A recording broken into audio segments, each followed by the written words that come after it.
All right, so I wanted to respond to the ex Torsten. He was talking about Uber, and they posted a video. Well, he's showing a video of a screenshot where it's asking the driver to take a photo of the odometer reading. So, who else asked that question? What business asked that question? Simple. Insurance companies always ask that question. I don't think that Uber is trying to target drivers for having high mileage or anything like that. More than anything, they should want to know the mileage. If you have high mileage, then you only send ride requests to that driver that are city. You don't send that driver, 200 miles away, because the driver is going to have car issues and everything like that. But it's the insurance companies. Uber and Lyft are always altering the documents. They're always altering it and not telling the truth about it. So insurance companies, they have the records, and they can compare records from other insurance companies. Most drivers probably have Progressive, which is predominantly Uber's insurance company, I believe. At least when I was driving for the platform, it was. So they're able to look at the odometer reading and tell if Uber is actually telling the truth or not. Remember, when you sign up for insurance, they usually ask you, how often do you drive? So they want to know how many miles you have on your car, and they want to know how often you drive. Based off of how often you drive is whether you're going to have lower insurance rates or higher insurance rates. So if you're telling the insurance company that, usually you just go to work and go home and a little bit of shopping, so you're putting maybe about 30, 40 miles on your car, you're going to have low rates. But if you're telling them that, throughout the, every week, you're putting 200-300 miles in your car, they know that you're using your car for business, and they know that you're at a higher risk. And so you're going to have higher rates.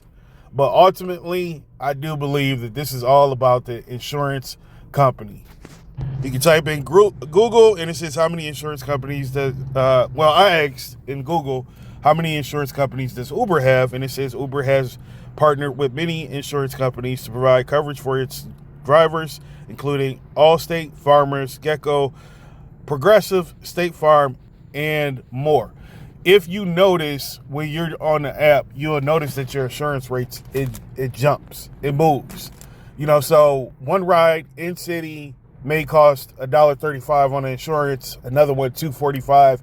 They may have switched insurance companies for that particular ride. Also, when you're going through different cities, you go from, like in my area, Toledo to Bowling Greens and everything. They can use a different insurance company for, longer distance trips, shorter distance trips, different cities, whatever the case may be. We really don't know. But we know that they have negotiated different rates for different insurance companies because our prices, it ranges differently. And not only that, but also, I believe that the insurance companies, they raise the rates during high traffic volume times, so which of course is rush hour, during morning traffic events. You going downtown and it's congested, the insurance company may charge different rates. They can do that with Uber and Lyft. They can't do that with a single driver because where you're going is not being tracked. Unless you are, I've had insurance companies ask, yeah, you want to put this on the car? It tracks the, I think it tracks the miles or your driving conditions, hard stops, speeding, all of this, and it can lower your rates if you're a good driver.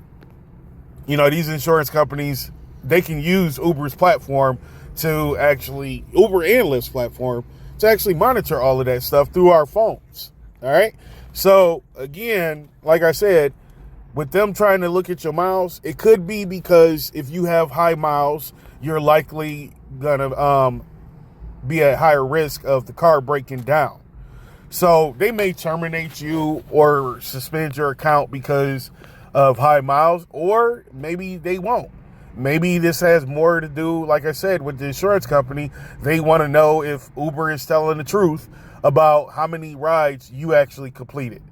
And and like I said, they're able to compare your rates because you may have the same insurance company, or you may have, they can look at what your mileage was and kind of predict, I guess, how often you drive personal miles versus working miles. Like I said, all in all, insurance thing.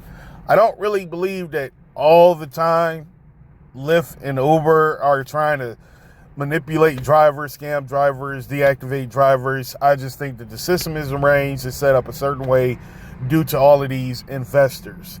I think Uber has over, 100 and something or 1,000 and something investors? I have to look it up. Fintel is reporting that Uber has 3,093 institutional owners and shareholders that have filed 13D or whatever. But I don't remember how long ago this was or whatnot. But all I know is right here it says Uber is funded by 123 investors. Bill Ackman and PayPal are the most recent investors. And again, I didn't look at the date or whatnot. But what I do know is that they have all of these investors and everything. This allows them to play with the rates and fares, because on a daily basis, maybe these companies are getting back 0.4 or 5% of their original investment, maybe 1% on a weekly basis, 2-week basis, or monthly basis. Who knows? Really don't know how their structure is established. We just know that if they need more money, somebody's paying $80 to go 6 miles. That's what we do know. But all in all, basis of this video is to explain that 9 out of 10, them wanting to know how many miles on the odometer, this is insurance, and that's the only thing that I can come up with. Maybe they are going to deactivate you. Maybe not. I don't really know. I don't see any purpose in deactivating you. I see the purpose of knowing how many miles you have on your car is going to be based off of the insurance and the risk factor that goes along with it. You know, they're probably going to send you a bunch of trash offers to keep your tier from going up because you get the free towing and everything like that. So it's a lot of things that we can speculate, but the main thing that I can grasp is that this is based off of the insurance and trying to do their own little investigation. So Uber needs to get this information from a certain number of drivers in a certain area. They may be just negotiating rates for another insurance company, all in all. I mean, that could also be a factor. But I'm going to stick and stand with the insurance company on that one. Appreciate you. Please like, share, and subscribe. Have a good one.